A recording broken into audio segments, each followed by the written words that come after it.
Hello and welcome to this Warhammer Fantasy vlog with me, Xenovids. I've been pondering for the last couple of days about collecting a Warhammer Fantasy army. And I've recently put out a video about my process of how I choose an army, and I've applied this to Warhammer Fantasy. And I've come to the decision to collect High Elves or Ogres.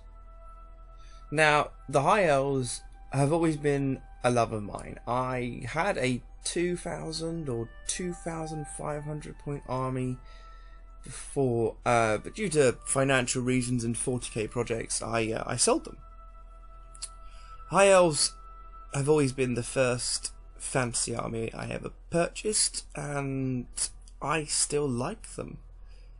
Now, Ogre Kingdoms, I've always dismissed as an army. They just kind of seem like hulking beasts that were no real variety, but the more I look at them research wise and the models, the more I'm really enjoying the way they look. And it's a very different play style to how we would play High Elves. The Ogres relying on their brute force rather than maneuverability, magic, support, and hoping for the best with always strike first with the High Elves. So I'm going to do a vlog, and this one I'm going to talk about the High Elves and Ogres history briefly, and a little bit about what they have in their army, creatures, and some of their rules which are beneficial. And then hopefully by the time I've finished speaking and stuff like that, I have made a decision. But I am going to need some advice about which to choose, because I haven't played fantasy in probably 18 months now, which is a huge amount of time. And in that time I have played a lot of 40k and have learned, or trying to learn, 7th edition and 40k. So I'm not sure how strong or either of the armies would be, or what kind of playstyle I should be looking at with, or what units I should not touch. I've heard that the Shadow Warriors or from the High Elves is something I should ignore and just go for Phoenix Guard, for example. But anyway, into the High Elves now. High Elves. Like every fantasy setting out there, Warhammer Fantasy could not be without its faction of good elves. And these elves are dying, surrounded on all sides by enemies, and their greatest foe may just be each other. With constant conflicts with the darker brethren, the Dark Elves, this race of noble elves are dwindling in number. In Warhammer Fantasy, the High Elves are the original elves who reside on their island of Ulthuan, where they sang, built statues and temples, grew their hair and rode monsters into the sunset and out of the sunrise again. All the things one would do in a perfect paradise, made just for them. Then it went very, very wrong. Chaos flooded into the mortal realm. The first Phoenix King, Anarion, closed the gate, thereby saving the world. But eventually his son Malekith, who was angered not only for not being picked to be the next king, but humiliated by those around him, started the Dark Elves, and essentially the Dark Elves became the Sith of the Warhammer world. They fought with the High Elves, who I guess could be the Jedis. They would fight, and both of them would cause massive destruction with magic and elf fighting elf. And eventually Calador came and smashed Malekith and his forces and sent them packing. Calador II then annoyed the dwarves, and doing his bit to ensure that the elves stayed at war with dwarves, because elves and dwarves don't really get along. And so he got himself killed. Then Malekith returned, and the High Elves elected Garadriel, who realised that keeping colonies on other islands where men and dwarves are, and making war with dwarves, isn't the cleverest thing to do when you're about to be wiped out, and so ordered all non-dark elves to come home. But some of the colonists who discovered the beauty of the wood stayed and became wood elves. The High Elves, as we know them today, are a dying race where their citizens are the soldiers. Because there are so few of them, they can't support a standing army.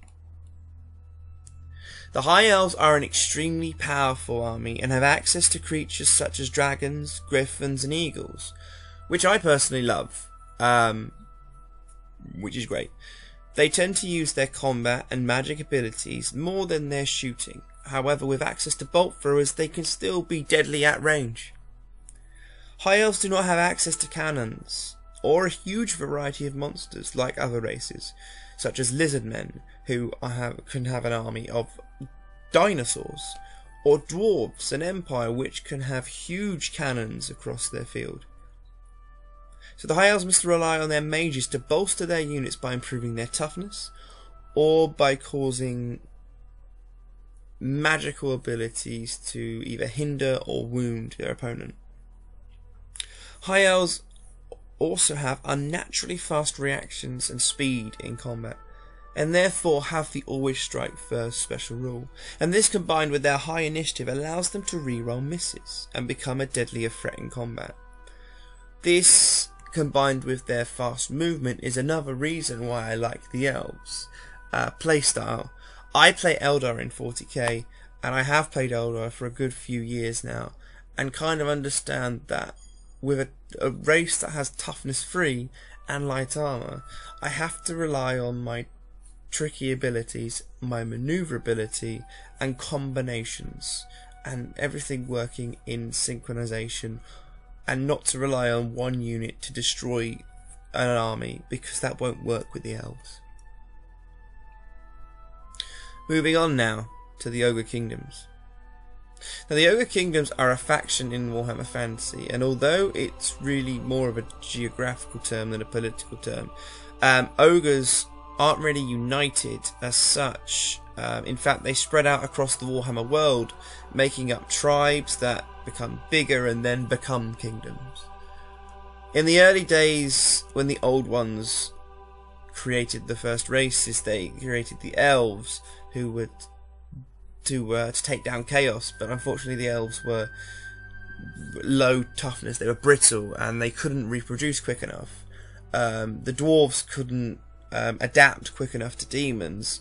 The lizard men were brilliant servants for them and did a lot of battling, but the big ones that they created were the ogres.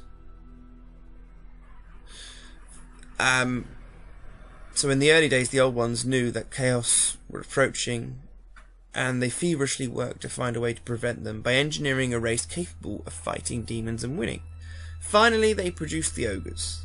The Ogres, however, are a half-finished race, and lived up to all expectations of the Old Ones, but one. Ogres just aren't very clever.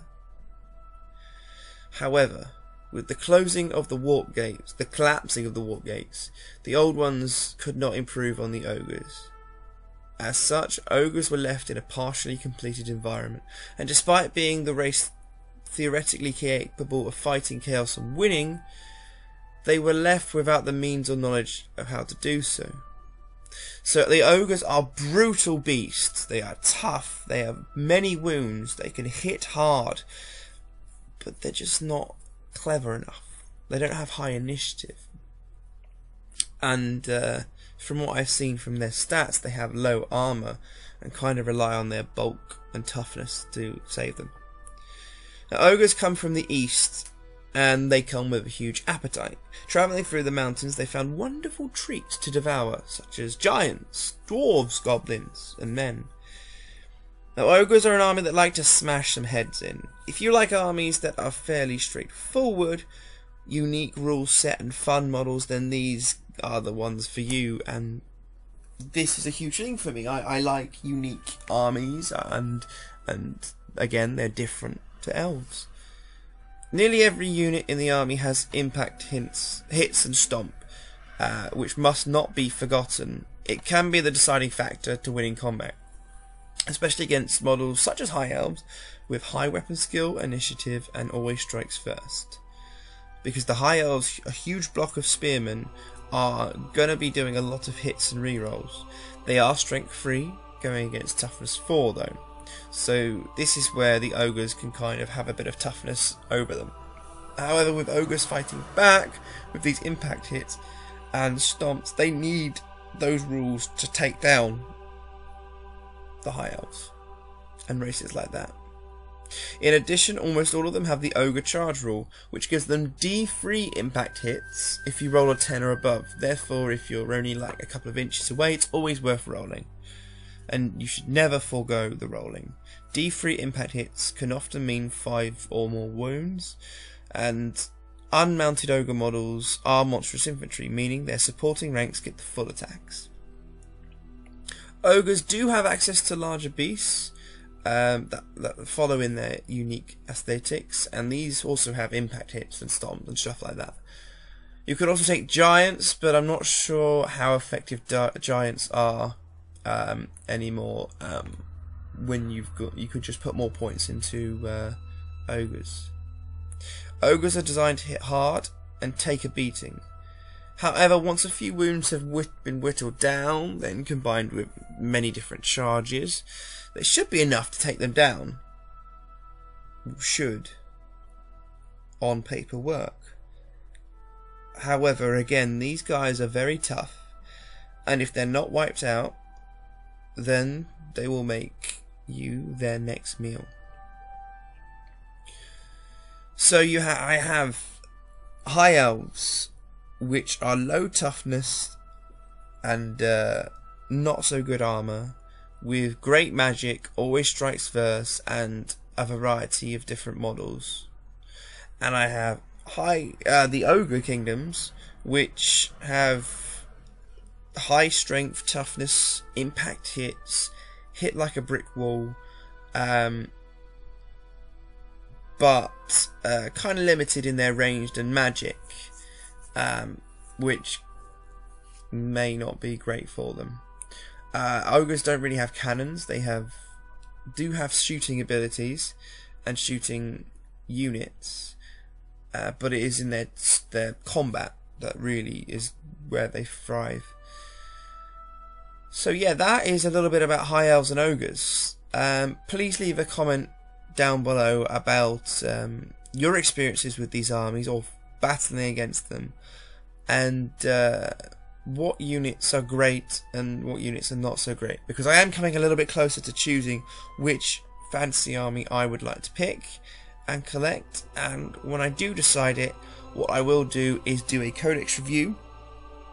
I will then do model reviews of each of the models I get in detail and go through the painting schemes of everything like that. So it'll be a big part to my channel, because I do a lot of 40k battle reports, and this will be building a fantasy army and then eventually playing a dwarf and lizardmen army, which is very important to remember. I will be battling dwarves and lizardmen.